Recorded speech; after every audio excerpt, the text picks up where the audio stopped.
आदाब नाजरीन, news 16 digital में आप सभी का खैर मकदम है।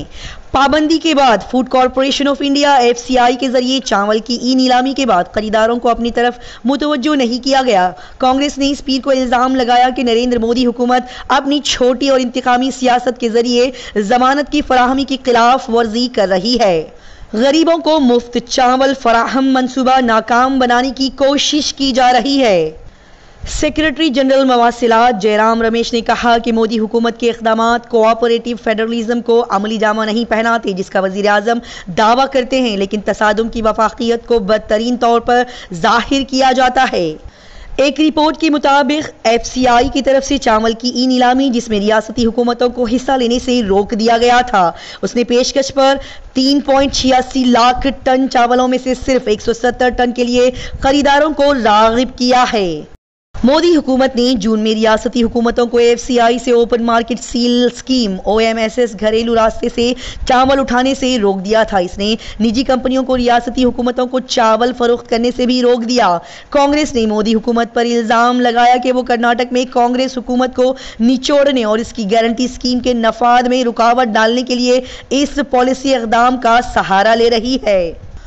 ट्विटर पर अपना बयान शेयर करते हुए रमेश ने कहा, मोदी हुकूमत ने कर्नाटक में गरीबों के लिए खुराक की हिफाजत पर घटिया और इंतकामी सियासत की है। उसने कर्नाटक कांग्रेस के अन्ना भाग्य गारंटी को तबाह करने की कोशिश की है, लेकिन आज से रियासती हुकूमत ने इस पर पाबंदी लगा दी है। उन्होंने जवाब मांगा कि इजाफी चावल हासिल करने के लिए अपनी कोशिशें जारी रखते हुए बराह करम जवाब दें।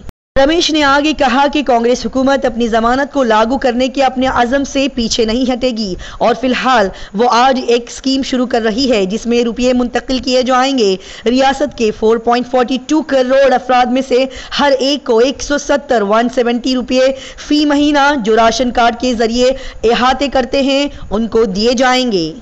उन्होंने कहा कि कर्नाटक में कांग्रेस हुकूमत के जरिए आज शुरू की गई नकद रकम की मुंतकली की स्कीम गरीबों के लिए खुराक की हिफाजत के सिलसिले में मोदी हुकूमत की इंतकामी पॉलिसियों का एक मुनासिब जवाब है, खासतौर पर ऐसी रियासत में जहां BJP को बड़े पैमाने पर मुस्तरद कर दिया गया था।